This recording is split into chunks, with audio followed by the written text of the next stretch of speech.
In today's video, we're going to see if we can figure out and fix what's wrong with my garage door opener.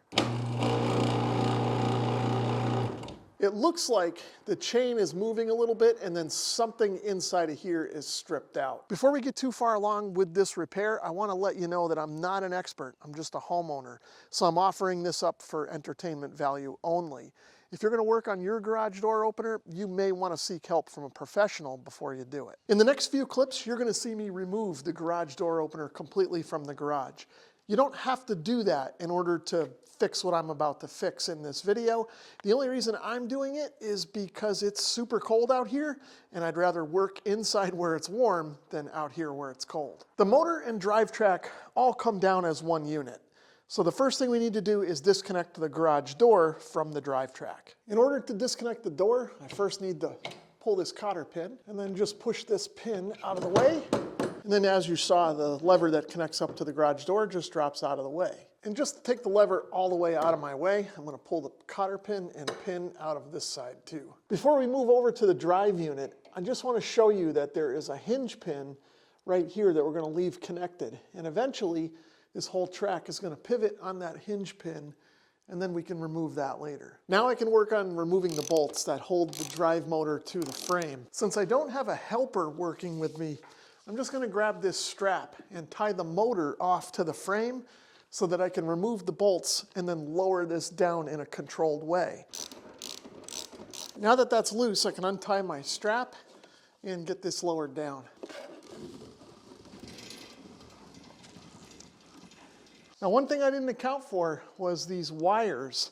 There's one set of wires going to the garage door openers on the wall that way, and another set going to the sensors that way, and they're tied together at the spade lugs here. And they're also running through this rubber channel that's attached to the top of the garage door track.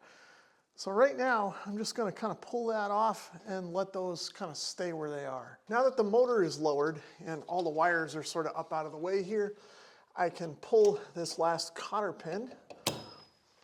And again, because I don't have a helper, I'm going to use one hand to kind of pull up on the track and loosen the weight. And then I'm just going to use a hammer to tap this pin out of the way. This should now be completely free, and we can bring it downstairs where it's warm. Obviously, we're inside the cellar now. The floor's a little messy, but it's warm in here. Anyway, it looks like there's just 4 screws I need to take off to get the case of the opener off. With those screws out of the way, we can lift the cover off and see what's going on in here. The problem here is pretty obvious. This big gear right here is completely stripped out and chewed up. And in fact, over here down on the side, you can see there's all the pieces of it right here collected up in the corner of the opener. So this thing really shredded itself. Even though this garage door opener is over 15 years old at this point, I was able to find a repair kit on Amazon. Now I'll leave a link to this below in case you're interested, but keep in mind this may not fit your opener. So make sure you do the research and get the right parts if you're doing this job yourself. In order to change the gears in here, we need to get this limiting assembly out of the way.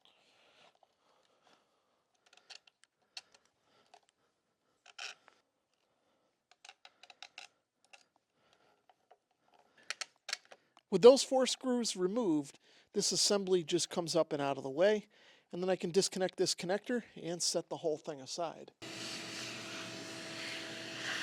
The next thing I want to do is remove this gear. In order to do that, there is sort of a plastic clip on top that has a pin that goes through the gear shaft. So I'm just going to use this little screwdriver to kind of push that out and pull it out of place. You can kind of see what it looks like there. The next thing we need to do is remove this snap ring. I should be able to use these snap ring pliers to get the snap ring removed. With the snap ring out of the way, we should be able to just kind of pry up on this a little bit and get it out of here. Even though the repair kit contains a new worm gear, mine looks like it's in real good condition, so I'm not going to replace it today.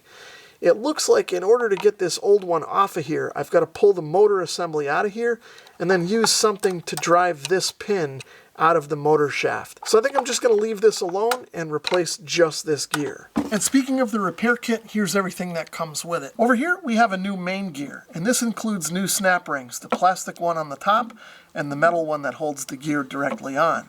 Now it does come with this new spring pin as well, but I don't need that for my model number according to the instruction sheet that comes with the repair kit. We also get a tube of grease. Here's the new worm gear I was just talking about, along with a spring pin to hold that in. And then we get all new bushings for the worm gear. And we also get a new plastic top gear for on top of the main gear. And then we even get a new set of screws to hold on the limit assembly. So I'm going to drop the main gear back onto this assembly, and I'm going to orient it so that the side with this groove in it that would accept the spring pin on other models is facing down. So I'll just line up the flats in the gear with the flats on the shaft and then just slide this into place. Now I'm going to need to kind of adjust the worm gear so that everything meshes up the way that it should. You're probably not going to be able to see this in the camera, but there is a groove in the shaft that accepts the snap ring. And I've got the gear pushed down so that groove is just exposed above the top of the gear. And speaking of the snap ring, I'm going to grab my snap ring pliers and put this back in place.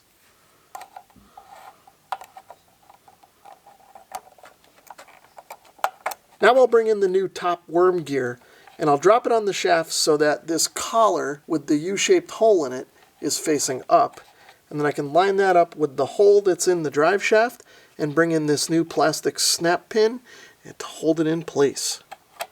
Now I can bring in some of this grease and lube up all the gears. Now I can reinstall the limiter.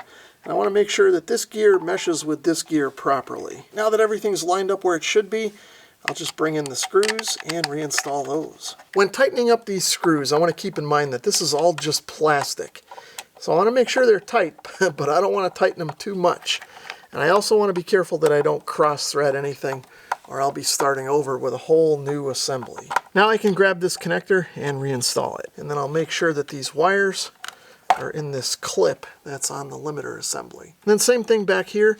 These wires kind of got out of place, but I'll make sure they're routed through the clip that's on the back of the assembly. Now while we're here, I might as well put just a little bit of lube on these two worm gears on the top for the limiting assembly. We're ready to put the cover back on and get this thing mounted back in the garage. As you can see over my shoulder, and maybe a little out of focus, the garage door opener is back in place, and I'm happy to report that it is working fine. Now, I didn't record any of the installation process because it's really the same as the removal process, just in reverse order. Anyway, I hope you found this video helpful. Thanks for watching.